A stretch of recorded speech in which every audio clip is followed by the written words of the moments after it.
الله الرحمن الرحيم. Our Prophet and the Imams were not only good scholars, righteous people, Allah actually chose them, gave them fadail and qualities. And one of the qualities was wilayat. And that also not only wilayat tashri'i in the matters of religion, even wilayat takwini. They had the power that if they wanted to, they could control every atom of this universe. I'll just share with you one story from the life of this sixth Imam as a conclusion. Safwan bin Yahya is the narrator. This is from Al-Khara'ij wal-Jara'ih, where he talks about a person by the name of Al-Abdi,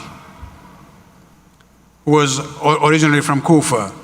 Abdi narrates a story. He says that one day my wife told me, it has been a long time that we have not gone back for Hajj, and we haven't been able to go and visit the Imam.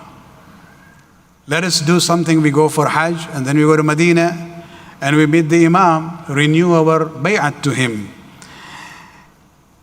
But Abdi says, we don't really have the resources for that. The wife says, we have some very good quality clothes, and I have my ornaments, my jewelry. Why don't we sell this and then go for Hajj and go and see the Imam? So the husband agreed. The story goes on. He says that, once we went to Medina, close to Medina, my wife became seriously ill. مرضت مرضا شديدا حتى أشرفت على الموت. She reached to a point very close to death. He says, we entered the city of Medina. Wherever we were going to settle down, we settled down, and then I became very, hopeless. But I decided to go and see the Imam myself. I went to the Imam. I saw him, wearing two pieces of special kinds of clothes. I greeted him. Imam asked about me, and then Imam specially asked me, how is your wife doing? So he said, she's not feeling well, and I am afraid I will lose her. Imam was silent for a moment. Then he said, Ya Abdi, that was the name of the person, Abdiyun. Anta hazinun bisababiha, are you very sad because of her? And he said, yes. Imam then says, La ba'sa alayha, there is no problem on her.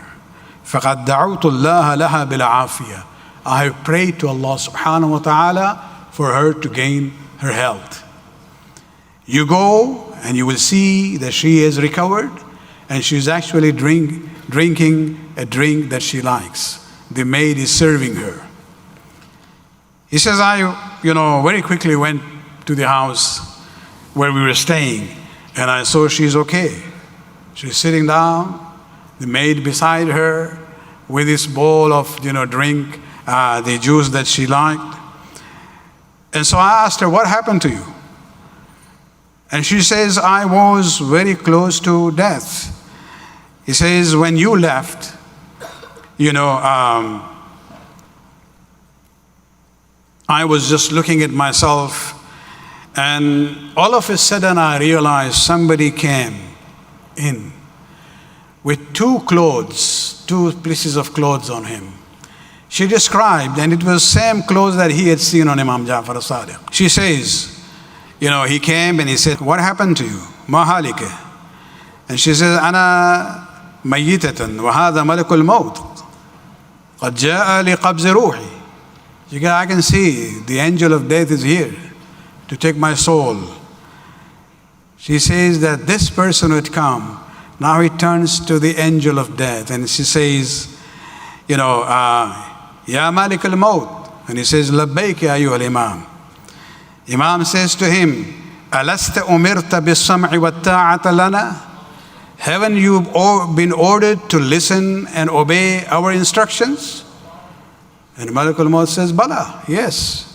He says, I order you to postpone this death for this woman for 20 years. And Malakul Maut says, As-sam'a wa ta'a, I obey your command. And this is where he went away. And this is where she says, you know, I am okay now. اللهم صل على محمد وآل محمد